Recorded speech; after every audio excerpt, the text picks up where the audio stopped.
اعوذ باللہ من الشیطان الرجیم بسم اللہ الرحمن الرحیم السلام علیکم ورحمۃ اللہ وبرکاتہ۔ دوستو، رحمت للعالمین حضرت محمد رسول اللہ صلی اللہ علیہ وسلم کی ولادت مکہ مکرمہ میں ربیع الاول 571 عیسوی یعنی عام الفیل والے سال میں ہوئی۔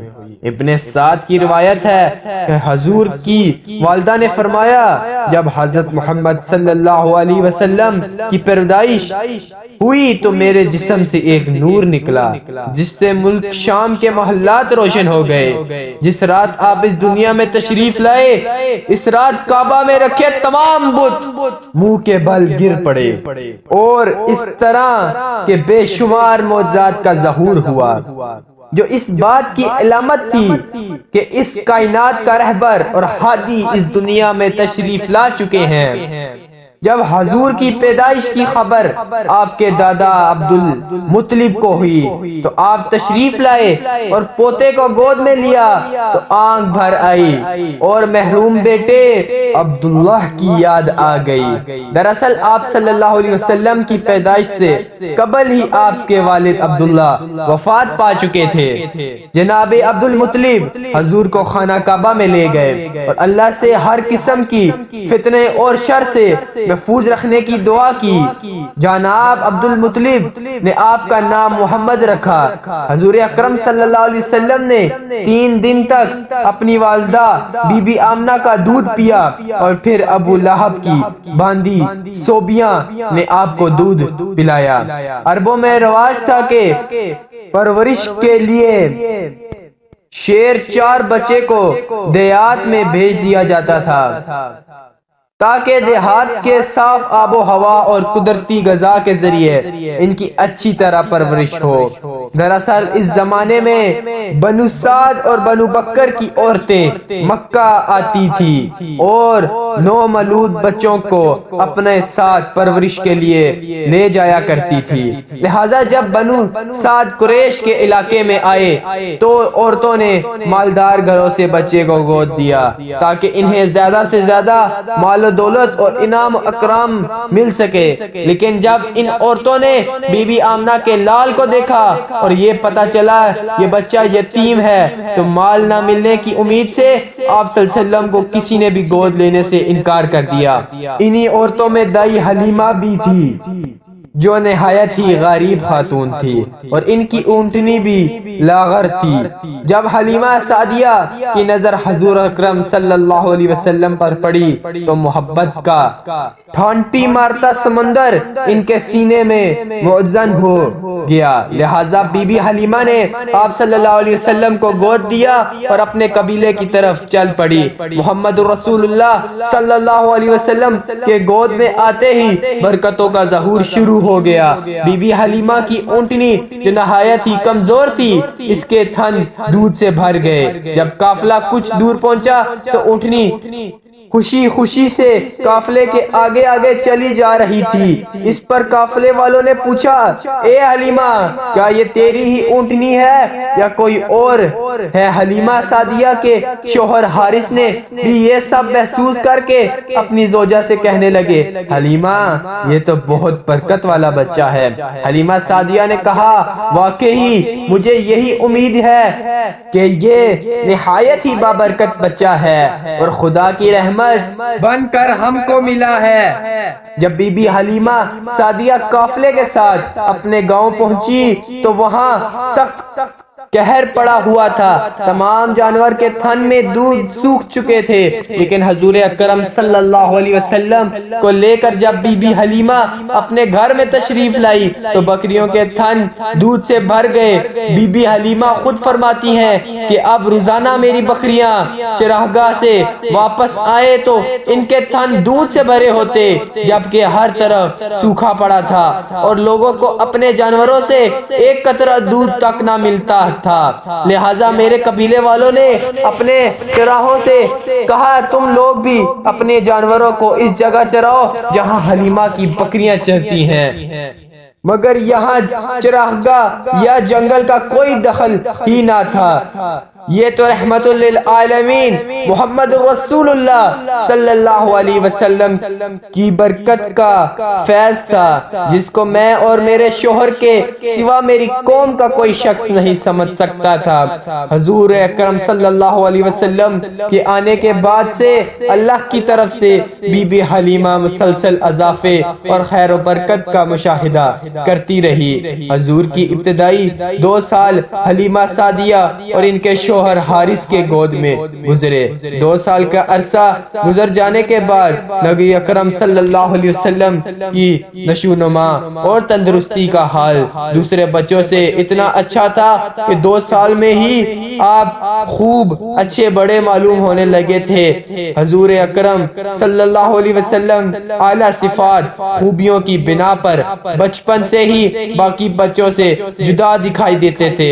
آپ نہایت ہی سنجیدہ مزاج اور غور و فکر کرنے والے ذہن کے مالک تھے۔ جب حلیمہ سعدیہ کے بیٹے حضور کو اپنے ساتھ جنگل لے جاتے اور بکریاں چرایا کرتے تو واپس آ کر بی بی حلیمہ کو بتاتے کہ اے امی جان، محمد بڑی شان والے ہیں، جس وادی میں جاتے ہیں ہرا بھرا ہو جاتا ہے، دھوپ میں ایک بادل ان پر سایہ کرتا رہتا ہے، ریت پر آپ کے قدم کا نشان نہیں پڑتا، اور جنگل کے جانور محمد کے قدم چومتے ہیں۔ ایک روز آپ صلی اللہ علیہ وسلم کے دودھ شریک بھائی دوڑتے ہوئے حلیمہ سعدیہ کے پاس آئے اور بتایا کہ 2 آدمیوں نے محمد کا پیٹ چاک کر دیا ہے۔ بی بی حلیمہ کے حواس باختہ ہو گئے اور وہ اپنے شوہر کو لے کے دوڑتی ہوئی وہاں پہنچی تو دیکھا کہ حضور صحیح سلامت کھڑے تھے۔ جب حضور سے پوچھا گیا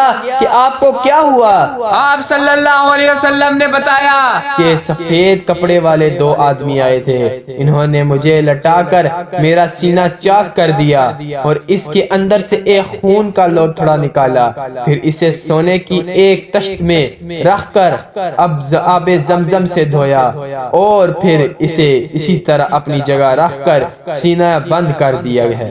یہ سن کر بی بی حلیمہ بہت گھبرا گئی اور حضور کو واپس مکہ لے جانے کا ارادہ کیا۔ لہٰذا جب نبی اکرم صلی اللہ علیہ وسلم کی عمر 4 یا 5 برس ہوئی تو حلیمہ سعدیہ آپ کو مکہ واپس لے آئیں اور آپ کی والدہ بی بی آمنہ کے سپرد کر دیا۔ یہاں حضرت ام ایمن جو آپ کی والدہ ماجدہ کی باندی تھی، حضور کی پرورش اور خدمت گزار میں مصروف رہنے لگی۔ ام ایمن ہی حضور کو کھانا کھلاتی، کپڑے پہناتی، کپڑے دھوتی اور تمام ضروریات کا خیال رکھا کرتی تھی۔ رسول اللہ صلی اللہ علیہ وسلم ام ایمن کی محبتوں اور خدمات کو ہمیشہ یاد کیا کرتے تھے اور فرمایا کرتے تھے، اے ام ایمن، ماں کے بعد میری ماں ہی۔ ابھی حضور کو اپنی والدہ کے سائے سے محرومی کا شعور بھی نہ تھا کہ آپ کی والدہ بی بی آمنہ بھی وفات پا گئی۔ لہٰذا اب آپ کی پرورش کی ذمہ داری آپ کے دادا جناب عبد المطلب نے لے لی۔ جناب عبد المطلب کو اپنے پوتے سے نہایت ہی محبت اور الفت تھی۔ عبد المطلب اکثر آپ کو اپنی گود میں بٹھاتے اور فرماتے، اس بچے کا مقام بلند ہے، یہ سید و سالار ہوگا۔ پھر آپ صلی اللہ علیہ وسلم کو آغوش میں لے کر اپنے پاس بٹھاتے اور محبت سے آپ کو چومتے۔ جب حضور کی عمر 8 برس کی تھی تو ایک دن اپنے دادا کی چارپائی کے پاس بیٹھ کر زار و قطار رونے لگے، کیونکہ اس یتیم پوتے کے سرپرست اور واحد سہارا عبد المطلب کی بھی وفات ہو گئی۔ جناب عبد المطلب نے موت کے وقت اپنے اس 8 سالہ یتیم پوتے کو اپنے بیٹے ابو طالب کے حوالے کر گئے۔ اللہ کی طرف سے رسول اللہ صلی اللہ علیہ وسلم کو یتیم رکھنے کی بہت ساری حکمتیں تھیں۔ مثلاً یتیمی میں انسان خود کو بالکل اکیلا محسوس کرتا ہے، لہٰذا اس اکیلے پن کی وجہ سے حضور نے اللہ سے تعلق جوڑا۔ ایک یتیم کی زندگی تنگی اور پریشانیوں سے بھری ہوتی ہے، لہٰذا ایک یتیم شخص تمام تر مشکلات سے گزرتا ہے اور اس کے اندر احساس ذمہ داری اور مختلف صلاحیتیں پیدا ہوتی ہیں۔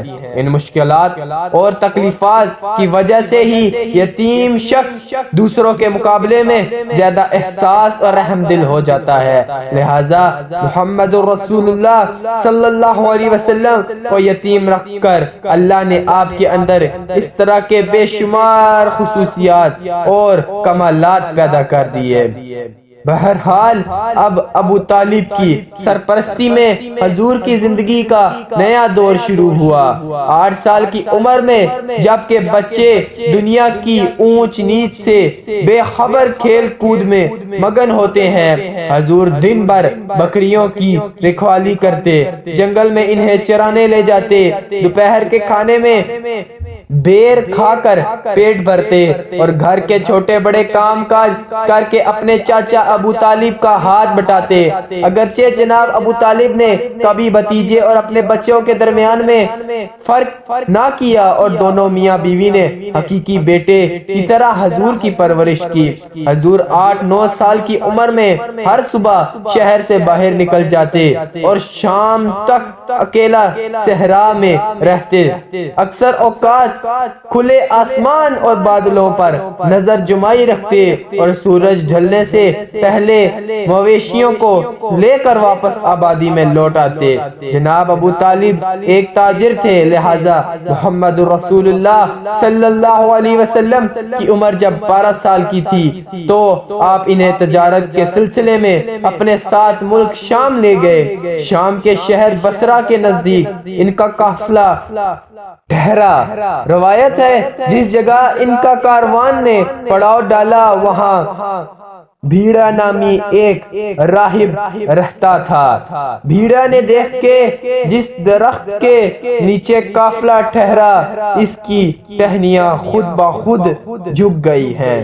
اس نے دیکھا کہ ایک 12 سال کا لڑکا قافلے میں شامل ہے جس پر بادل کا ایک ٹکڑا سایہ کیے ہوئے بحیرہ ایک عالم اور دانشور راہب تھا۔ وہ سمجھ گیا کہ یہ وہی موعود ہے جس کی بشارت ہمیں کتابوں میں موجود ہے۔ وہ جناب ابو طالب سے ملا اور ان کو نصیحت کی کہ اپنے بھتیجے کی پوری نگرانی کریں، یہ وہی بچہ ہے جس کا ذکر آسمانی کتابوں میں ہے۔ بحیرہ نے ابو طالب سے کہا کہ انہیں یہاں سے واپس مکہ بھیج دو اور شام نہ لے جاؤ کیونکہ انہیں یہودیوں سے خطرہ ہے۔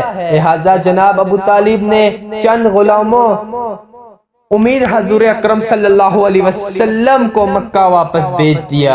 جناب ابو طالب کا بیان ہے کہ میں نے کبھی بھی نہیں دیکھا کہ محمد نے کبھی کسی سے کوئی جھوٹ بولا ہو یا کبھی کسی کو دکھ دیا ہو یا کبھی کسی کو کوئی تکلیف دی ہو یا کبھی کوئی بےہودہ بات کی ہو۔ حضور ہمیشہ خوش اخلاق، نیک اتوار، نرم گفتگو، بلند کردار اور اعلیٰ درجے کے اور پرہیزگار ہیں۔ رسول پاک بچپن میں تمام بچوں سے مختلف طبیعت کے مالک تھے۔